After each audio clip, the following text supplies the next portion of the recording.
Messieurs et mesdames, nous sommes réunis aujourd'hui au crématorium de Père Lachaise pour rendre dernier hommage et assister de l'honneur de M. Nguyen Cao Đức, kính thưa quý anh chị. Hôm nay chúng ta đã cuộc họp tại nhà siêu của Père Lachaise để cùng nhau để đưa anh Nguyen Cao Đức đến nơi an nghỉ cuối cùng. Ensuite, je vais présenter M. Louis qui vient continuer la cérémonie.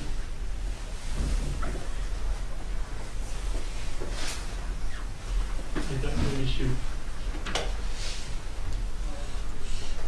nous nous réunissons aujourd'hui pour rendre le dernier hommage à M. Georges Nguyen Cao Đức. Georges aimait tant la vie, il avait si confiance en l'avenir.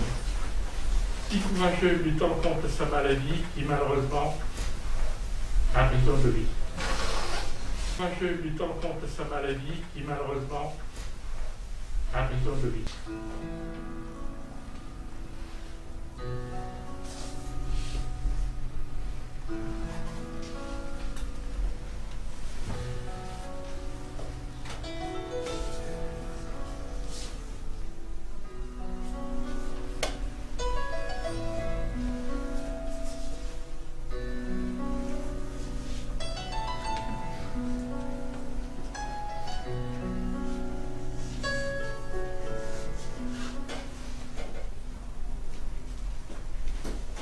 Nous invitons Mme Nguyen Khan, vice-présidente de l'amicale des anciens du lycée Chassoulova et Jean-Pierre Cousteau, à prendre la parole. Au nom de tous les membres du bureau de la JGR et des anciens du lycée Marie-Curie, je souhaiterais rendre un dernier hommage à Georges, président de l'amicale depuis 2014. Durant ces 6 dernières années de collaboration avec Georges, j'ai pu apprécier un président humain, compétent et dévoué, un organisateur et un orateur hors du commun, un camarade et ami loyal et généreux. Sa mission était de promouvoir les valeurs et les idéologies de l'amicale, de resserrer les liens amicaux entre tous les lycées francophones du Vietnam, du Cambodge et du Laos. Son intégrité, sa droiture et son sens de l'honneur avaient convaincu un grand nombre de donateurs au bénéfice des maisons de la solidarité et des œuvres sociales de l'amicale. Il incarnait les vertus fondamentales d'un président, de par sa dévotion, son sens de la responsabilité, son humilité, son altruisme et sa compassion. Il brillait par son éloquence et son érudition lors des journées culturelles organisées avec l'UNIO. Ses talents d'écrivain et son magazine Good Morning avaient su captiver des milliers de lecteurs du site AEJJR. Mais avec lui, le Good Morning s'en est allé, une belle plume s'en est allée.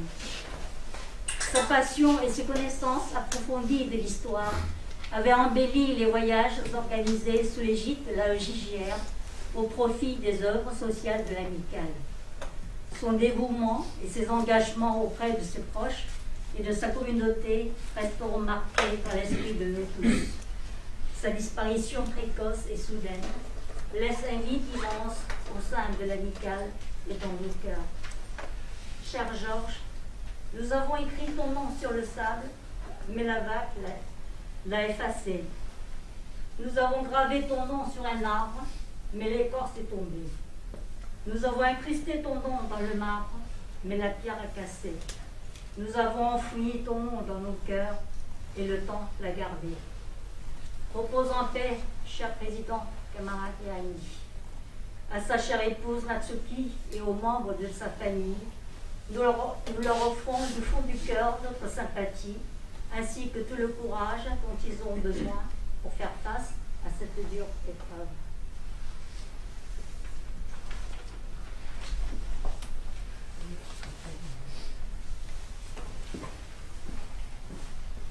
Maintenant, la parole est au président d'honneur de l'AEJR, M. Bindar. Mesdames, Messieurs, chers amis, cher Nasuki, les anciens présidents et présidents d'honneur de l'amicale Jean-Jacques Rousseau m'ont chargé de les représenter à cette cérémonie pour rendre un dernier hommage à notre ami Georges Gueukaudik. Je vous lis d'abord le message que nous a adressé Gueukaudik.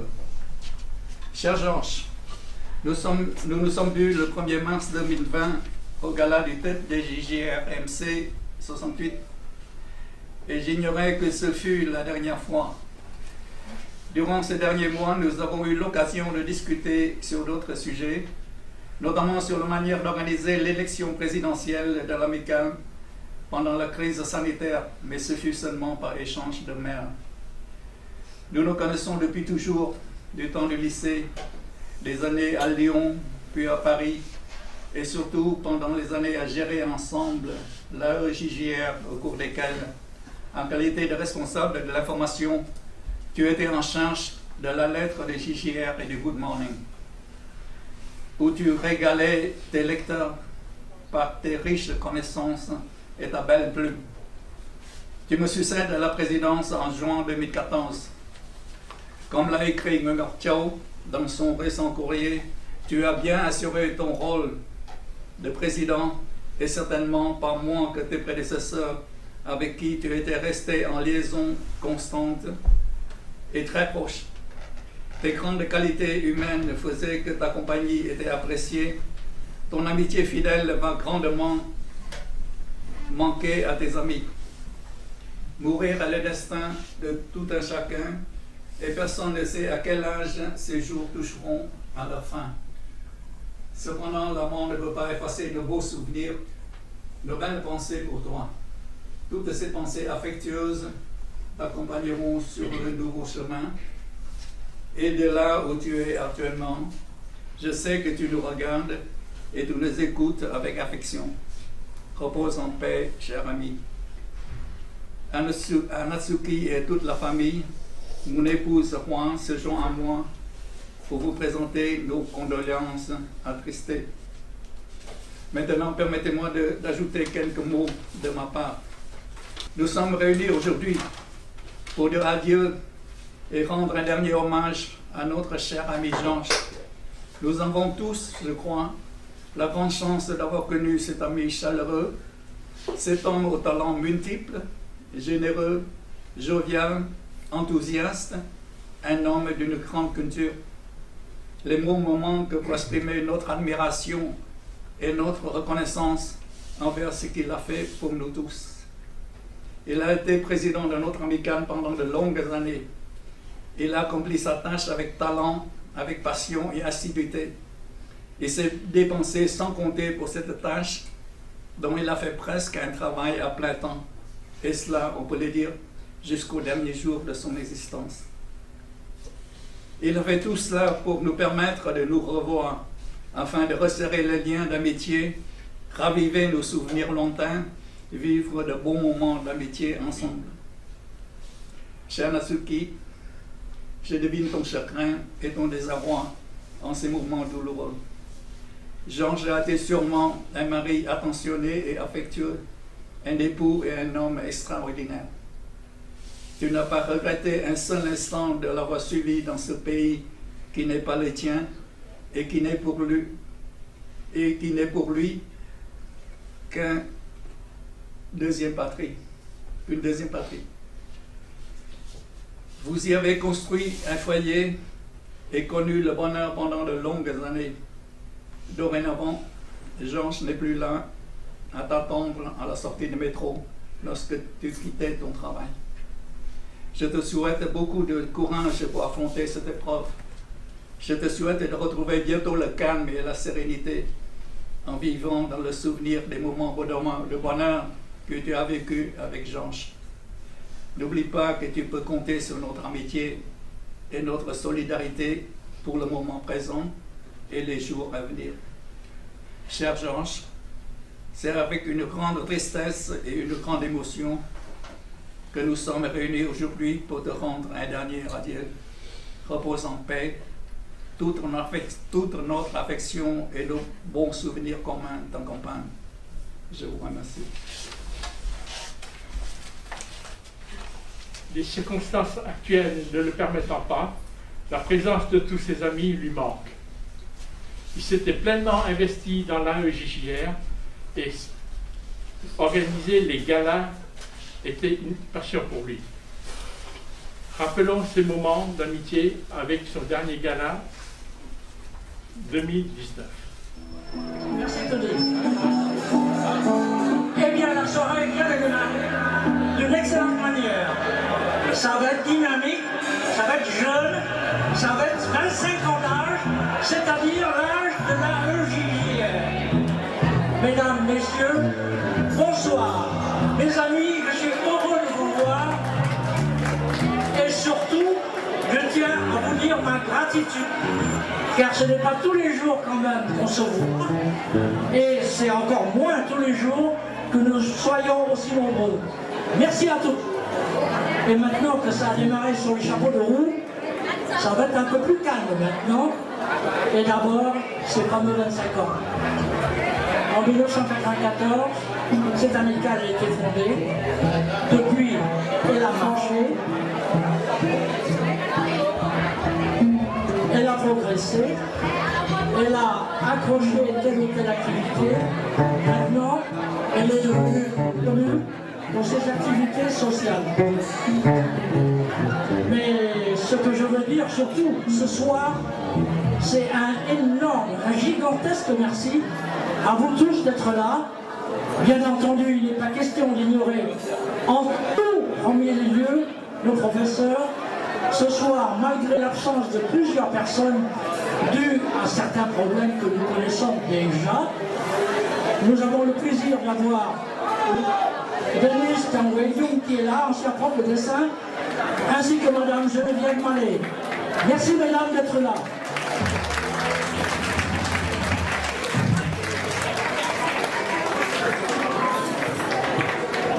Aucun merci ne saurait être complet sans les lycées qui nous sont chers. Bien entendu, je ne parle pas de Marie Curie et de Jean-Jacques Rousseau, qui sont consubstantiels à la EJJR, et je parle aussi des autres lycées.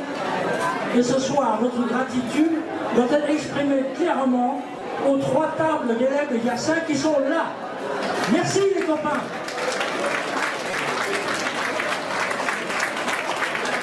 Et surtout, ne me dites pas que je suis sexiste, parce que je sais que les gens de Providence sont là. Merci mesdames, messieurs. Docteur Alain Lassitran, pareillement à ses amis d'enfance qui considéraient comme partie de la famille, va prendre la parole.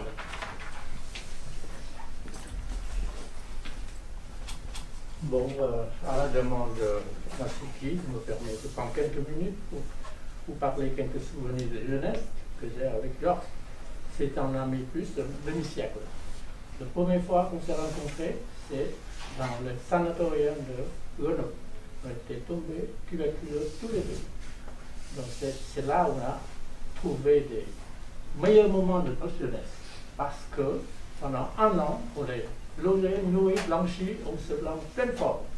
Il y a 400 garçons et filles tout le temps. Alors vous pouvez imaginer tout le bordel qu'on peut le faire ensemble. C'est incroyable, c'est le meilleur moment de notre vie quand on évoque avec cette fille. Et après, à la sortie de sanatorium, on s'est rencontrés à Paris. C'est le centre de post-cuir. Là aussi, on est logés, nourris, blanchis pendant 6 mois. C'est terrible. Après, ça c'est le meilleur moment de la vie. Après, il m'a présenté sa famille. Son père, c'est un haut fonctionnaire intègre qui ne peut pas supporter le régime. Il a immigré en France avec les petits-enfants. Alors, toi, tu as 14 ans, 12 ans, je crois. Hein? C'était dans un moment vraiment, on ne peut pas dire c'est misérable, mais la pauvreté absolue. C'est absolu, absolu. La première fois, on était dans un studio, Riverside, Odéon. Je ne sais pas combien de personnes. Il m'a introduit dans sa famille. Et sa mère me fait manger, fait la cuisine sur le couvercle de chiottes. Parce qu'on n'a pas de place. J'ai passé vraiment des bons moments avec la famille de gens. D'autant plus que c'est ni père, ni mère, ni frère, ni soeur. Alors ça, c'est le pire moment. Surtout à la sortie, parce que pendant 6 mois, on est logé, nourri, blanchi, après on nous jette dehors. Moi, c'est pas en dessous de la poche. Je dois finir ma thèse. Je ne sais pas quoi faire. Lui, il n'est pas sous non plus. Il doit aider sa famille. Donc il a réussi, il a passé un concours, c'est pas Air France ou à Hubert. Il a réussi.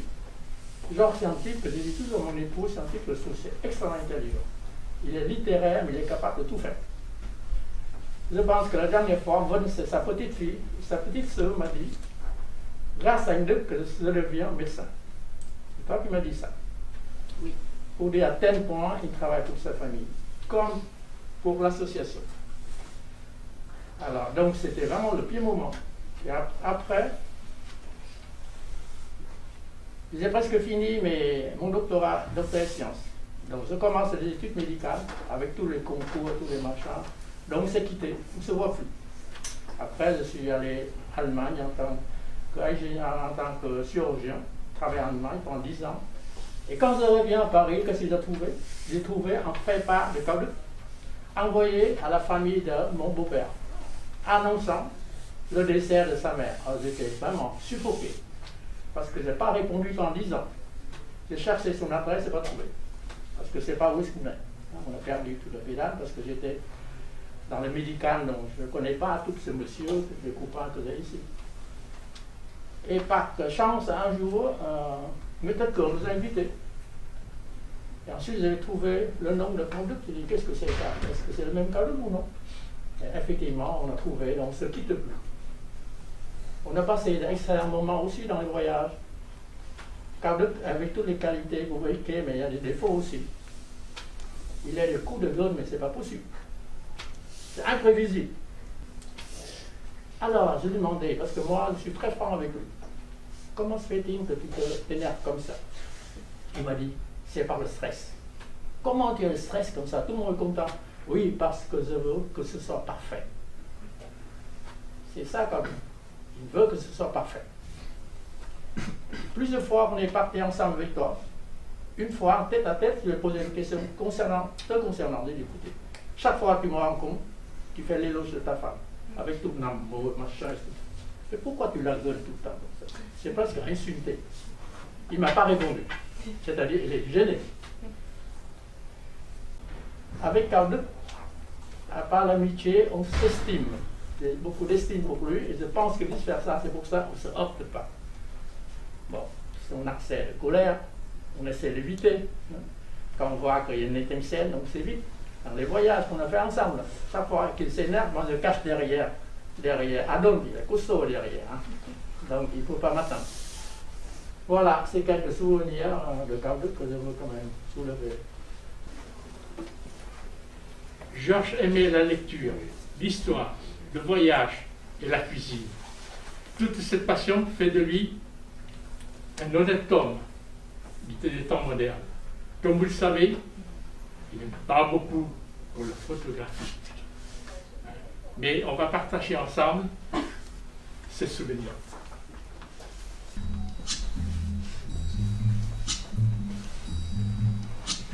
When the night has come and the land is dark and the moon is the only light we'll see. No, I won't be afraid. Oh, I won't be afraid.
la personnalité, l'amitié de Georges étaient des cadeaux inestimables pour les gens qui l'apprécient.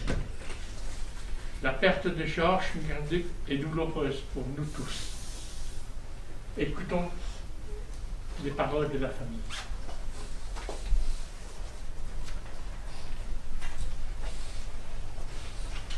Oui, je sais. Nous ressentons tous la présence d'Anne-Luc Georges en ce moment. Avec son sourire doux, gentil et espiègle qui reflète son humour, son verbe éloquent, sa culture, ses discours captivants et ses accueils si chaleureux. Sur le plan privé, il est réservé. Alors laissez-moi vous apprendre quelque chose. Ce fut un fils exemplaire.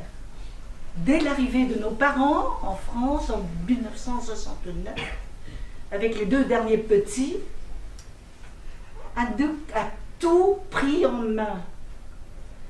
Il s'est dévoué entièrement, il a arrêté ses études, il a mis entre parenthèses, il a commencé à travailler pour nous soutenir, pour nous aider, pour nous guider.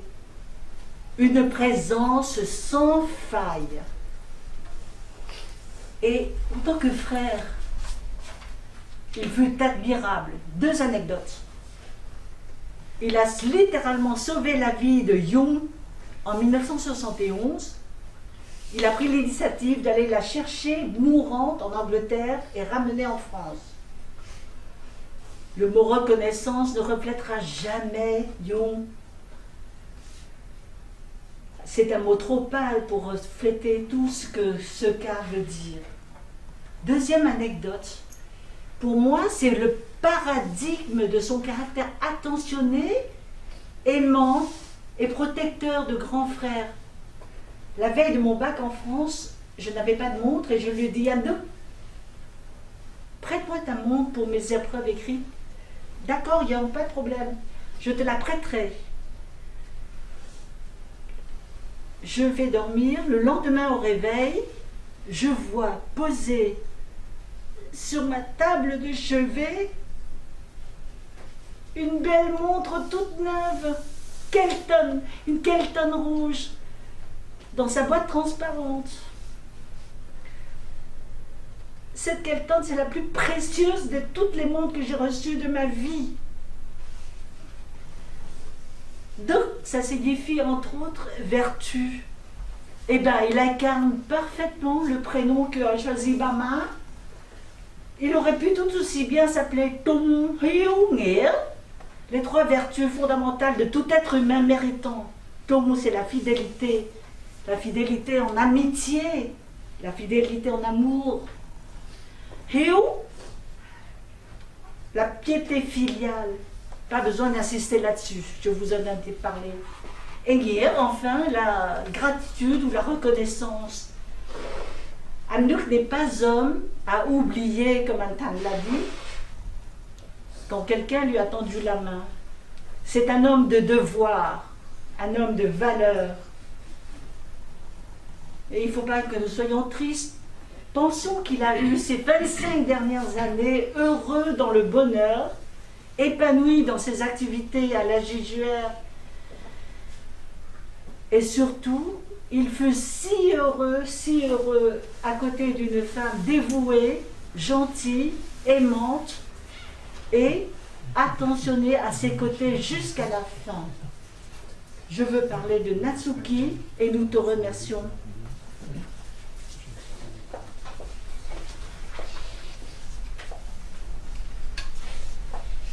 Je vous remercie d'être venu aujourd'hui pour un dernier hommage à Georges, malgré la difficulté de déplacement en ce moment.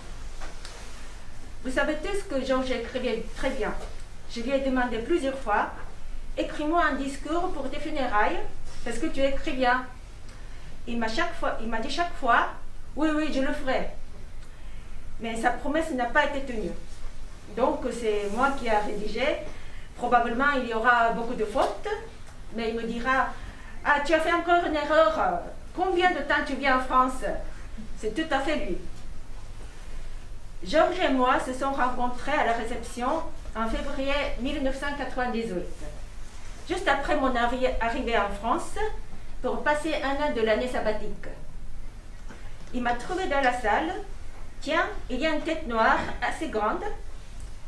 Et il s'est approché de moi et il a présenté ma main en disant « Hello, my name is George. It was pure Queen's English. » Et ma première impression de lui était « Qu'est-ce ce monsieur asiatique ?» Quand j'étais célibataire, je pensais pour mon futur mari serait quelqu'un qui parle la langue étrangère, esprit ouvert, quelqu'un qui connaît un échec dans sa vie, mentalité forte, quelqu'un qui fait la cuisine, aimer la vie. Vous savez bien que Georges parlait plusieurs langues couramment, qui a eu des échecs, et bien sûr la qualité de sa cuisine. Des années ont coulé, on a vécu ensemble 22 ans, et on devrait fêter notre 20e anniversaire de mariage en ce décembre. Il avait un caractère très fort. Depuis qu'on a su en juin, il avait un cancer de foie.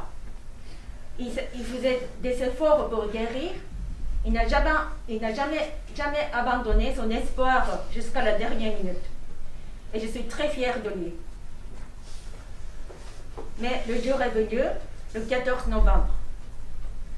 Quand je suis entrée dans la chambre, il ne veut plus parler ni bouger à cause du médicament pour soulager sa douleur. J'ai parlé à lui en tenant sa main. Je trouvais qu'il a compris que j'étais à côté de lui. Georges et moi avons beaucoup de chance d'avoir ce dernier moment ensemble, tranquille, serein, heureux. À cause de trop d'événements malheureux à nos jours, ce n'est pas évident. Quand le docteur m'a annoncé qu'il irait quitter bientôt, j'ai bien vu que Georges avait les larmes aux yeux. Il a entendu la parole du docteur. Je lui ai dit « Ne pleure pas, Georges. Moi non plus, je ne pleure pas. Je suis toujours avec toi. Attends-moi jusqu'à ce que je te retrouverai. Je ne sais pas quand. Ça peut être dans 20 ans. Ça peut être dans 30 ans. À ce moment-là, je connaîtrai tout de suite, parce que tu ne changeras pas. Tandis que moi, je serai vieille, j'aurai plus de rides, plus de cheveux blancs. Mais tu me connaîtras, s'il te plaît. Oui, ma chérie, bien sûr. Je te reconnaîtrai tout de suite. Ne t'inquiète pas. On ne pouvait plus parler, mais j'ai bien entendu sa réponse. Georges, tu vivras toujours dans le cœur de tes amis et ta famille et dans mon corps. Je vous l'avez. Comme ça, on peut appeler Georges.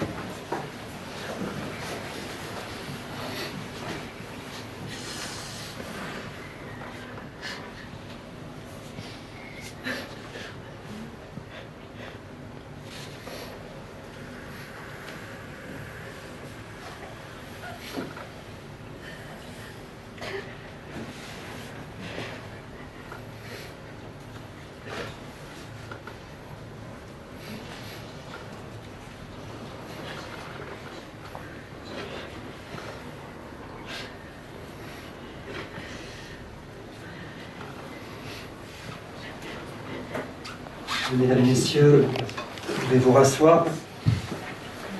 Après ce temps d'hommage, de mémoire et d'évocation qui lui a été dû, vous allez maintenant pouvoir, toutes et tous, à commencer bien sûr par les membres de sa famille, venir vous présenter devant son cercueil, ce pour un geste lié à le revoir, notamment peut-être en sélectionnant une rose et en la plantant directement au niveau de la composition florale pour qu'elle l'accompagne ensuite. Nous allons donc vous inviter, rangée par rangée, à venir faire ce geste et ensuite à reprendre votre place pour le moment de son départ. Merci.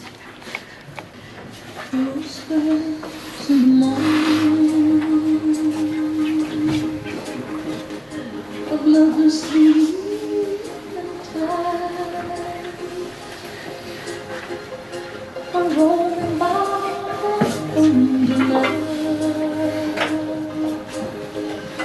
As I look in your eyes, I hold on to your hand and feel that you give me. Your voice is warm and tender, love that I could not forsake,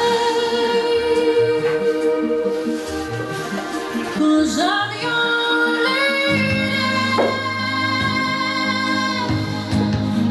and you are my man.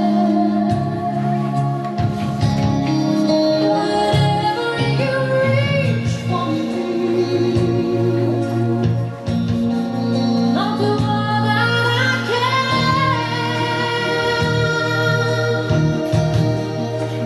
Must this how I'm feeling? Lying in your arms, when the world that seems too much to take, that I'll answer when I'm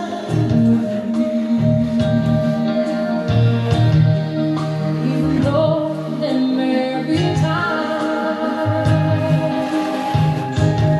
it seems I'm far away.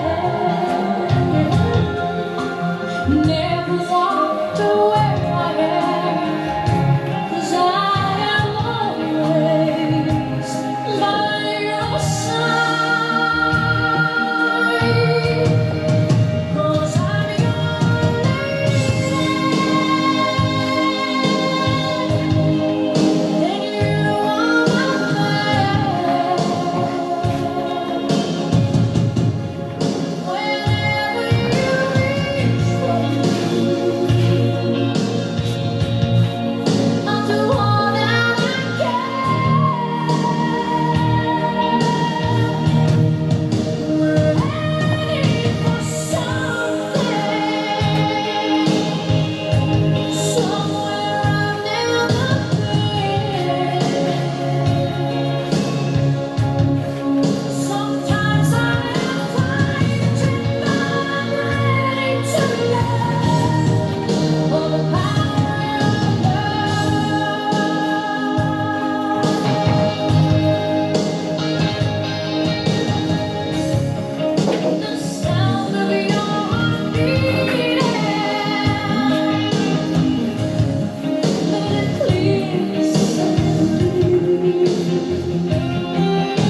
Mesdames, Messieurs, après ce temps d'hommage par le geste, nous allons d'ici quelques instants nous permettre d'accompagner son cercueil, le cercueil de Georges, en dehors de la salle de cérémonie.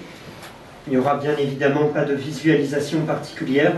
Ce sera le simple fait pour vous de pouvoir l'accompagner par vos regards. Pour ce tout dernier geste que va être son départ, nous allons simplement vous demander de bien vouloir vous mettre debout, s'il vous plaît.